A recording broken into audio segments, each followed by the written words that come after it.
Hello, lovelies.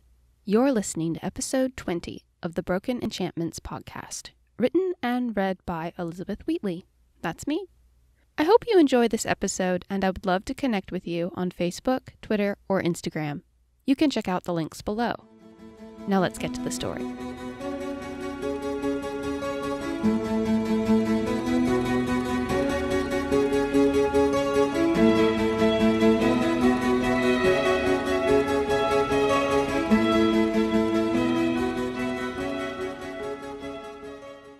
Fighting to reach it, Lucan grabbed his pack from its place at the edge of the terrace. He rummaged through it for a moment and pulled out the key of Amatahns, which Janir had not seen since the mountains. With an admirable amount of will, Lucan staggered up the terrace steps to the crystal chamber. Janir, Seovan, and Carlisle lingered close by, not sure if they should trust him, but having few other options. "What are you doing?" Seovan tensed, ready to attack Lucan with his bare hands if need be. Lucan didn't answer, and the last Argatalam Morton let off a ferocious battle cry that was abruptly silenced. Janir didn't have to look to know the man was dead, and the empty armor knights were closing in. She swallowed the bile in her throat with an odd feeling of guilt. "What are you going to do?" Janir panted, casting a feral look to the advancing horde. Her brother ignored her. As Lucan brought the key closer to its place in the chamber's side, an excited silvery light shone from the chamber, and there was a faint whirring. The chamber sensed its missing piece was close. Lucan unceremoniously crammed the key into the slot. There was a flurry of light inside the chamber, and a thrill of sound. The chamber door swung open. Mist swirled and seeped out of the bottom. Even after all the death around her and being faced with it herself in the near future, Janir was struck by the beauty of the sight. The crystal glistened like a lake in the moonlight or the fog of early dawn. Forgetting that the power inside could kill her or that the empty armor knights were about to, she just stood there staring. Lucan seized her arm. "I may have failed to bring back the magic contained herein, but I will not fail to see that no one will ever be able to use it, and I will not fail to make certain that you die with me." Before Janir realized what happened, Lucan shoved her into the chamber, slammed the crystal door shut, and removed the key. To make sure that neither Seovan or Carlisle could rescue her, Lucan tossed the key into the oncoming horde. Within moments, it was trampled under the heavy armored feet of the dozens of empty armor knights swarming into the hall. Janir fruitlessly pounded on the door. She kicked all four sides of the chamber and threw her weight into each in turn. As delicate and dainty as the walls appeared, they held firmly as folded steel. Seovan and Carlisle shoved Lucan aside as the knights drew closer, thinking only of freeing their friend. They clawed and kicked at the door, trying to pry it open. Janir fought to break out, but it was useless. She was trapped, she was going to die, and Seovan and Carlisle were too. She couldn't do anything but stare wide-eyed at the steadily advancing line of empty armor knights. So utterly helpless she hated herself. Seovan laid a hand on the chamber, panic written over every line of his face. No sound came through the crystal, but she made out her name on his lips. "Janir!" Then it started. Pain, agony, torture. Those three words rang through her head as the wisps of blue mist descended from the top of the chamber to pierce her body. Something hard and sharp drove through her ears, her eyes, her belly, neck, and back. Rods forced through her head down to her legs and from every other angle imaginable. From above and sideways they rammed their way into her flesh like sharp iron worms. No matter how she fought to claw and grab, she couldn't pull the rods out or even touch them. They weren't tangible. They were magic. The worst and most wretched kind of magic. Janir screamed, but no sound came, or if it did, it was drowned out by the horrible ringing that stabbed at her ears. She was sure something was in her chest, a hand or a claw, and it was crushing, not her heart, but something else. Blinded with pain, Janir doubled over and pressed against the glass. In a vain attempt to shut out that horrible ringing, she clamped her hands over her ears. The ringing continued, and she pressed harder in vain. Light flooded her vision, and she clenched her eyelids shut, but that did no good either. There was a wetness on her face. Tears. She was sobbing as the magic tore her apart, slowly. Perhaps she screamed again, but she couldn't be sure. Her head throbbed as every beat of her heart shot a red-hot pulse through every vein. Thrashing from side to side, Janir tried to shake off the rods of magic, the claws, the ringing, and the lights. There was the sensation of her head hitting the chamber, but those new bruises and all her old ones were nothing compared to the relentless agony of raw magic. In desperation, she slammed her body into the sides of the chamber, trying to break the crystal walls. Death. She wanted to die. She begged the magic to let her die. Nothing could be worse than this. It hurt more than she had ever imagined anything to hurt. Not much longer now. She didn't think she could survive this for more than a few moments. It was too much. She wasn't strong enough. Every kind of pain imaginable, tearing, slicing, burning, freezing, stabbing, purified and condensed.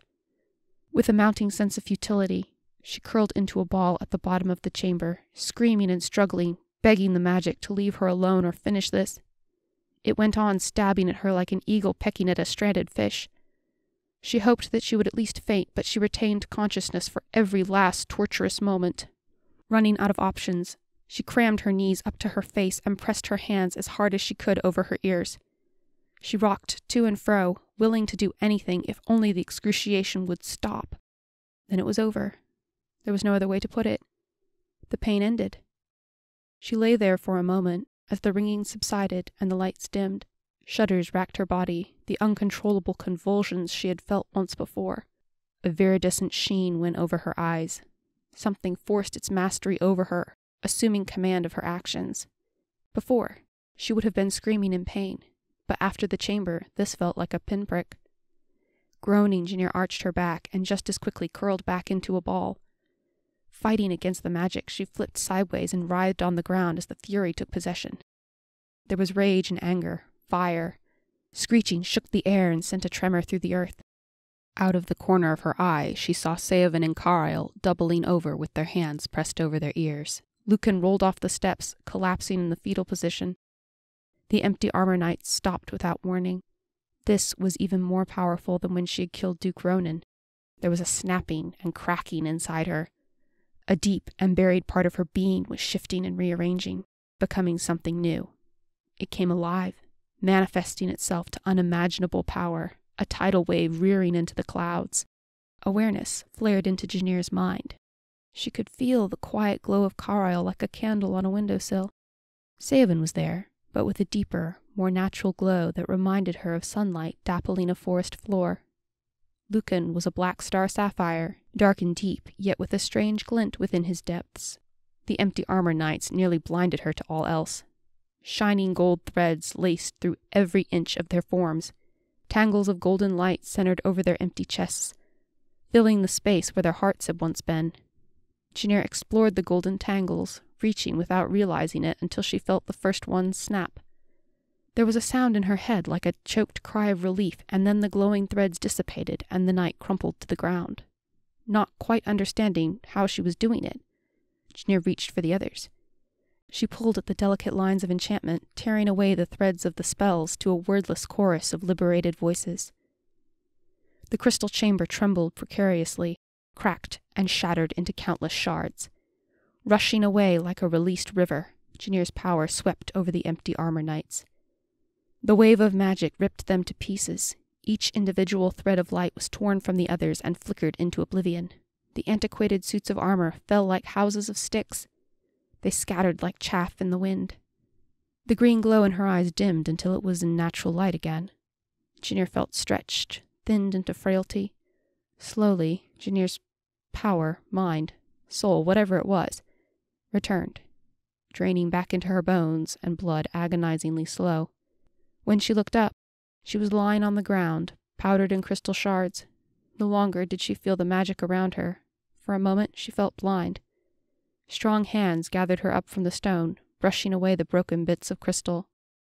Someone was speaking, sounding far away and panicked. "Janir." "Seovan." Sweat beaded her forehead, and she was finding it hard to hold her eyes open. Karail was talking at 90 words a minute, using terms she didn't understand or care to. Gently, Seovan helped her sit and steadied her against his side. Janir didn't want to move, she didn't want to speak. Exhausted, she only wished to curl up and sleep. Taking a shuddering breath, she let her eyelids slide shut. "Impossible," Lucan gasped. "It's obviously not impossible because it's happening, you idiot," Karail quipped. "What's impossible?" he added as an afterthought. You. Lucan made to scramble away as if she were a venomous serpent, but his wound kept him from moving more than a few inches. You absorbed it. Lucan gasped. You took in the power of an entire race. Following this thought to its logical reasoning required far more effort than she would have liked. What is your point? Janir forced her lips to move. Seovan guarded her anxiously. He said nothing, but his concern was almost a palpable thing. Janir would have appreciated his care far better if her mind had been working properly. Lucan now seemed to be speaking to himself more than to anyone else. Of course, he growled. The magic takes on the likeness of the vessel. Soon he was speaking so fast that Janir's weary mind could barely keep track of the words. It became a part of you because it was raw, unaffected by the presence of a wielder. We were created with magic, and that must have been how... A tremor shook the temple. A rumbling deep in the heart of the earth rattled their surroundings and made the armor plates dance upon the stone. We need to get out of here, Janir reasoned, clambering to her feet. Carlisle and Seovan reached out to help her, but she waved them both away so as not to offend Carlisle. She felt much better than just a few seconds ago. Perhaps the threat of danger had something to do with it. Stay close and do not become separated, Seovan ordered. He made to run, and Janir was about to dash after him when she remembered Lucan. He was lying on his side, glowering as if daring her to just try and pity him. Wait, Janir shouted, not looking at her brother. We can't just leave him. Carlisle huffed. Janir? Seovan, please. Janir looked to the elf beseechingly. In a lower voice she added, He's hurt. He tried to kill you. He'll die down here if we leave him. Seovan opened his mouth to protest, but a rumble shook the ground and a large chunk of the dome fell close to their exit. For you, he shouted. Janir snatched her carcotton back, just a little more aggressively than she had intended, and stuffed them into what was left of her bodice cincher. After making sure Lucan had no more weapons, Seovan slung his arm over his shoulders and all but carried him back toward the bridge. Lucan limped along without so much as a wince of pain, though he went deathly pale. Janir beckoned for Carlisle. Where was that little cur? She glanced back to see him gingerly sifting through the plates of armor. Come on. Janir bounded to grab him by the collar and drag him along. What were you thinking? He shouted something indistinct and indignant. Janir set him up on his feet and took Lucan's other arm as they charged onward.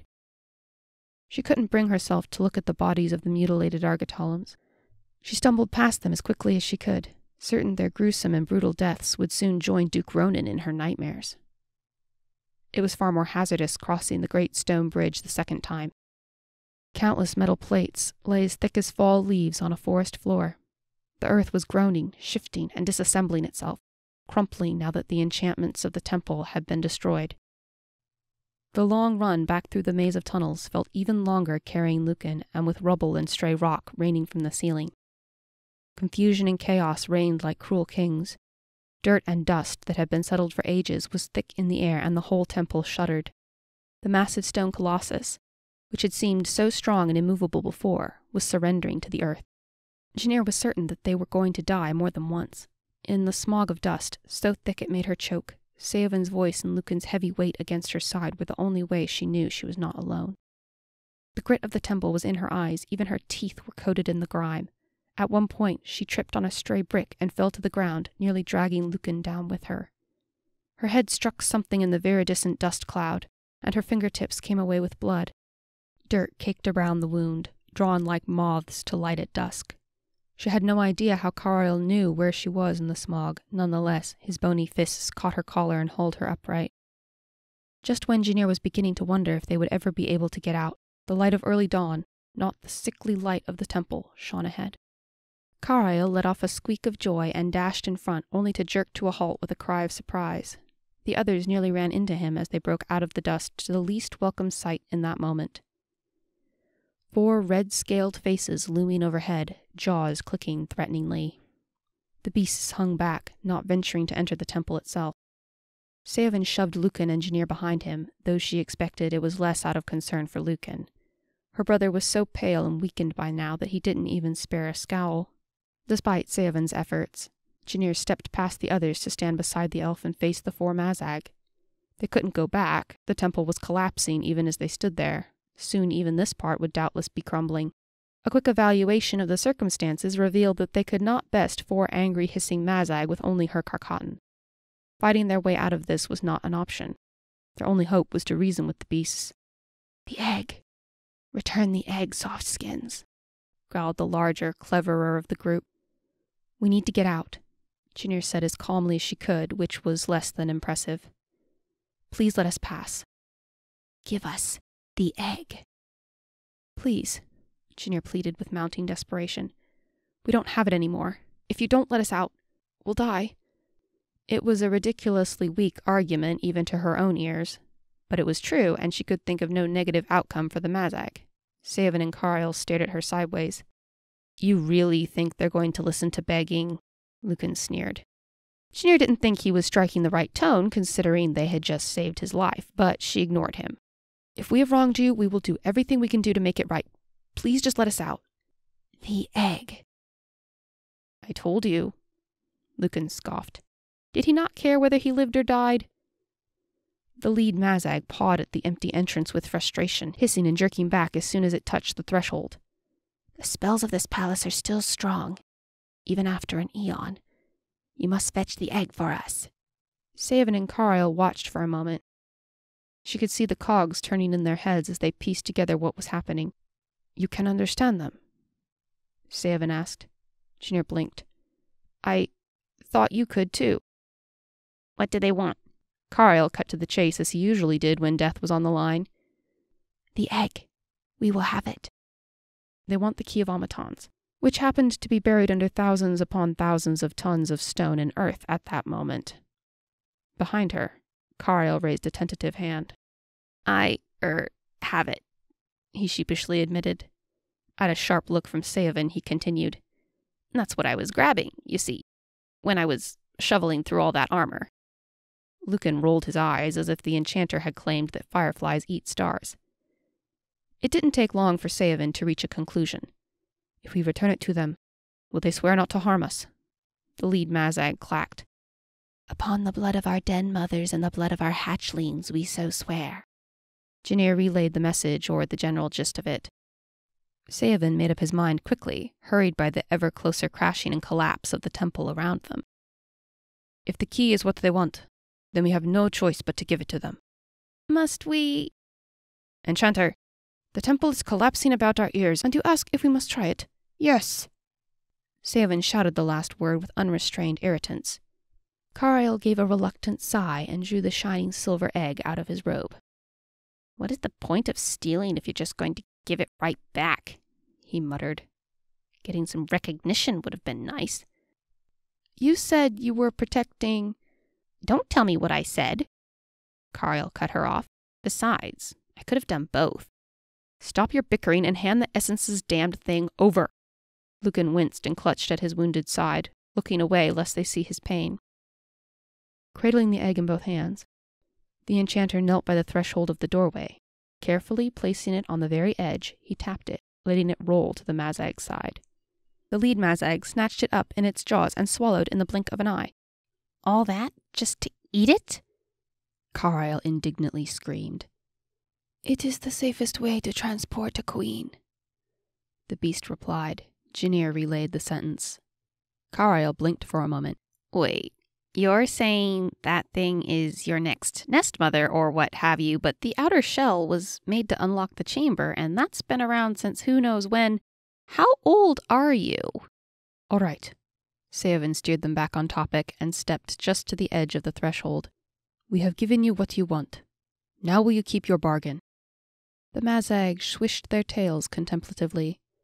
For an agonizingly long moment they didn't budge. Janir found herself with an impulse to draw her Carcatan, but just when she was certain the beast would renege on their agreement, they took several steps back. Janir and her bedraggled little group stumbled out of the temple without a moment to spare. They staggered to the edge of the clearing with the Mazag trailing placidly after them. By the time they reached an arrow shot from the temple, it was being swallowed by the earth. Soon nothing remained of the great temple of Amatahns, save for a dusty sinkhole filled with broken stones. This has been the Broken Enchantments podcast. Thank you for listening. Check out my Patreon for early access to episodes, bonus content, and lots of patrons-only freebies. You can learn more at elizabethwheatley.com. And don't forget to subscribe. See you next time.